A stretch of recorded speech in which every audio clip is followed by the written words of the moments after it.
yung old brochure namin dito, nakalagay doon, Home of the Heroes of the Katipunan. Kasi maraming taong natira dito, kahit yung old house pa, na connected sa Katipunan in one way or another. Yung sopang yon sa kayong dalawang tawag doon, Silya Pereciosa, yung dalawang chairs na malaki. Dinonate yan ng mga Onghunco family. Yung Onghunco family, kaibigan ni Rizal, na sa Binondo ngayon, na doon nag-meeting yung Liga Filipina. Yung first meeting, kasi si Rizal, nung pagbalik niya, gusto pa rin niyang mag-organize ng something, a group na makakatulong sa mga Pilipino.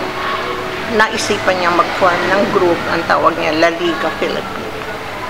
Pero, yun lang ang meeting na nangyari, na in-exile na siya sa Dapi.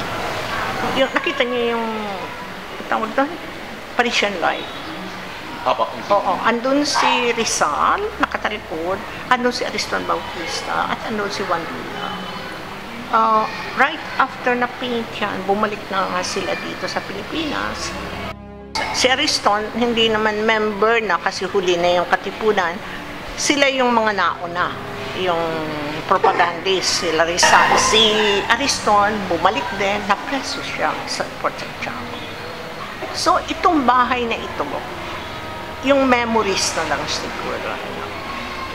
After that, na sabi, peacetime na Amerikano, o bumalik si Ariston Bautista sa kanyang pagka-doctor, PGH, gano'n, hindi pa PGH noon. Pagkatapos naman si Oriang, napangasawa si Julio Nakpil, ito sila. Tapos ang kaanak, isa sa mga anak nila, si Juan Nakpil, na naging national artist. So, yung bahay, parang witness to all that. Parang siya yung, kung makakapagsalita siya, alam niya yun, na ito ang nangyari dyan. Ito si Ariston Bautista. Ito. So, yan yung mga Pilipinos na nasa Espanya nung time na yon. Sila ay tinatawag na propagandist. Okay. Itong more than 500 square meters ang bahay na ito. There used to be 2 houses noon. At noon ata, meron na silang business na gold, jewelry, making gold jewelry. Ito yung matanda na, hindi natin alam kung gano'ng katanda na ito. Ito yung tatawag na tukoy. Ito yung gawaan ng jewelry. Ayan. Diyan nag-work yung jeweler, lalagay dito, diyan siya nag-work, may salak, at kung gold, alam mo na, gold dust is precious. So, anin yan. So, kumisan dito nila minimix. Ayan, butas. Ayan na, halos maputol na.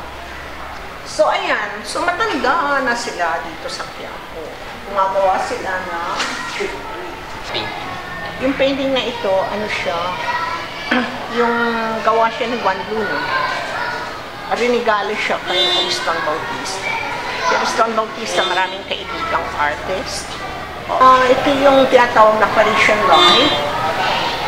Several years ago, malaking halabalu kasi i-dispatch siya daw ng Christie's ng auction. Anyway, cut the long story short, nabili ng GSIS. So, yung original nasa GSIS. Kita mo dito sa painting, yung lalaki nakatingin dito, yun si Ariston. Yung lalaking nandoon sa gitna, yun si Juan Luna. Yung nakatalikod naman,